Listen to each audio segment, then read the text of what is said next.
Qu'importe l'impasse avec le gouvernement, les syndicats ne désespèrent pas. 11e journée de mobilisation nationale contre la réforme des retraites ici en France. On ne peut pas tourner la page tant que la réforme n'est pas retirée, c'est ce qu'affirme la nouvelle secrétaire de la CGT, Sophie Binet. Et vous le voyez donc, les premières tensions sont en train d'apparaître dans le quartier du Montparnasse face au restaurant La Rotonde où Emmanuel Macron avait célébré son score, sa victoire au premier tour en 2017. Bonjour Karim Akiki. Il y a donc le restaurant visiblement là prend feu, en tout cas la toile prend feu de la Rotonde. Oui. Oui, je me suis déplacé pour me retrouver à côté de ce restaurant. C'est un lieu hautement symbolique pour les manifestants et surtout pour les éléments de Black Bloc. Ils sont une dizaine à harceler les forces de l'ordre, à tenter de mettre le feu dans ce restaurant qui a une valeur hautement symbolique. Vous le rappeliez, Julien, c'était là où le président de la République avait fêté sa victoire lors de l'élection présidentielle. Eh bien, le cortège a été ralenti, même bloqué.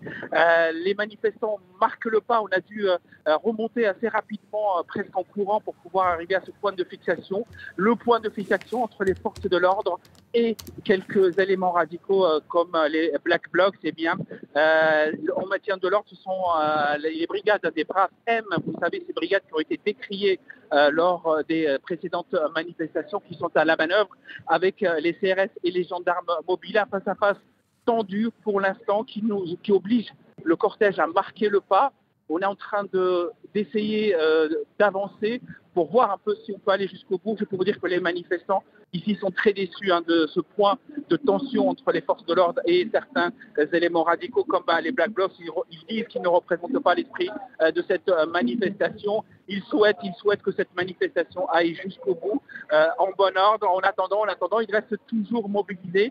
Les manifestants avec comme mot d'ordre aujourd'hui, on ne lâchera rien à cette réforme des retraites. Ils regrettent également, comme me disait ce syndicaliste qui vient de la région parisienne, que le président de la République soit en voyage officiel en ce moment, qu'il soit loin de la France. Il disait, comme à chaque fois, à chaque journée de mobilisation, le président de la République est à l'extérieur, est à l'étranger, alors qu'il y a des problèmes ici en France. Côté syndical que nous avons pu rencontrer ici, eh bien, les syndicats sont unis face à cette réforme. Et la prochaine étape décisive, me disent-ils, c'est le 14 avril prochain, le moment où le Conseil constitutionnel devrait rendre sa décision. Alors, deux cas pour eux. D'abord, soit ils m'ont dit on va faire la fête, on va être heureux parce que cette réforme va être retoquée par le Conseil constitutionnel. Alors, dans le deuxième cas, eh bien, la mobilisation continue sous d'autres formes et notamment le référendum d'initiative citoyenne. Merci Karim Akiki. Et donc cette image qui restera, donc la devanture de la Rotonde qui a pris feu. Le feu est maintenant maîtrisé, semble-t-il. Restaurant emblématique qui avait déjà été vandalisé lors d'une manifestation de Gilets jaunes en 2020. Et donc c'est à la Rotonde qu'Emmanuel Macron avait célébré en 2017 son score au premier tour de l'élection présidentielle.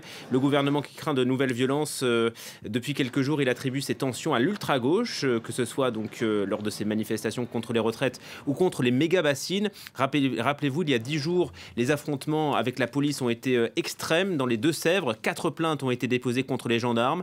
Un manifestant est toujours entre la vie et la mort. Et hier, Gérald Darmanin a écarté tout problème de maintien de l'ordre. Le ministre s'en est également pris à la Ligue des droits de l'homme, la LDH, qui assure que les forces de l'ordre avaient empêché le SAMU d'intervenir pour secourir les blessés. Écoutez Gérald Darmanin. Alors vous parlez de la Ligue des droits de l'homme, je ne connais pas les subventions données par l'État, mais effectivement je pense que ça mérite d'être regardé dans le cadre des actions qu'ils ont pu mener, mais je rappelle que beaucoup de collectivités locales aussi les financent.